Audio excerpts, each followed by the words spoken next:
France Inter.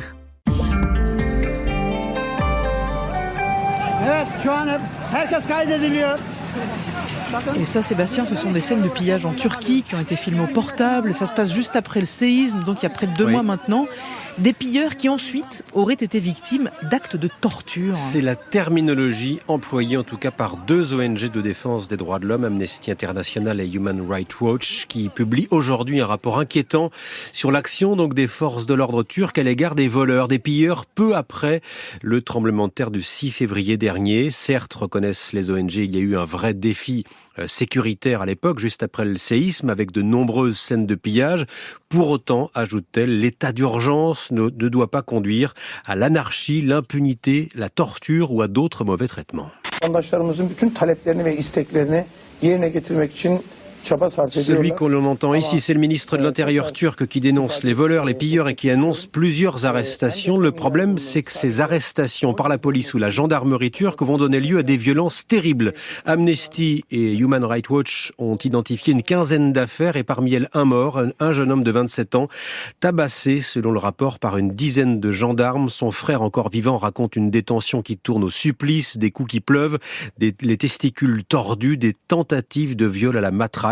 Au total, ce sont 34 personnes qui auraient été victimes de torture, de vagues affirmations dénuées de bases factuelles, répond le ministère de l'Intérieur turc face à ces témoignages, ces certificats médicaux, ces vidéos accablantes. À ce stade, 3 gendarmes ont été suspendus, seulement le sommet de l'iceberg pour les ONG.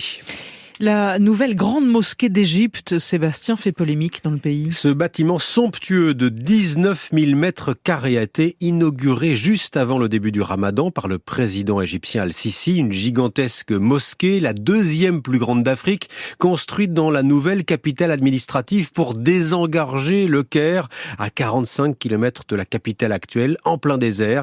Mais cette inauguration en grande pompe fait flamber les réseaux sociaux et surtout la révélation de son coût, 23 millions d'euros. La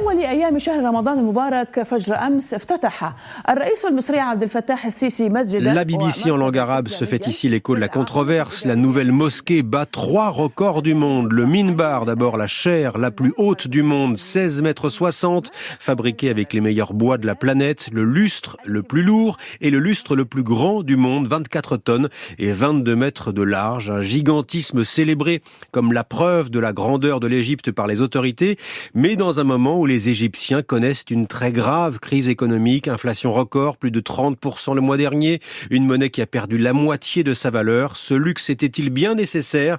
Demandent les internautes égyptiens qui dénoncent un gaspillage d'argent public bien malvenu. Et puis on finit, Sébastien, avec une enquête inédite au Japon sur les hikikomori. Oui, autrement dit, les reclus sociaux, ces Japonais qui ne sortent jamais ou presque de chez eux, totalement en retrait de la société civile, évitant de participer à la moindre activité sociale. Ils ne vont plus en cours, ne travaillent plus, ne quittent plus leur domicile que pour faire leurs courses. Et bien, selon une enquête réalisée en novembre dernier, dont les résultats ont été publiés la semaine dernière, les hikikomori sont au nombre de 1,5 million au Japon. On entend ici un discret hikikomori de 58 ans qui revient à la vie après des années passées seul chez lui, interviewé par la télé japonaise. Ce phénomène touche 2% des 15-64 ans de l'archipel. Principale raison invoquée de ce retrait de la vie sociale, un problème d'emploi très souvent, un licenciement, un burn-out. Mais juste derrière vient le Covid-19. 20% l'invoquent comme raison pour se retirer de la vie sociale. La pandémie a accru la tendance, peur physique de recroiser des gens. En France, il serait des dizaines dans cette situation sans que l'on arrive encore à bien cerner et chiffrer ce phénomène dans l'Hexagone. Merci beaucoup Sébastien Lejeune. Vous allez sortir du studio, vous allez partir à l'air libre et on se retrouvera demain. Et vous partez avec Daniel Loupi, Stolen Cigarettes. À tout de suite sur France Inter.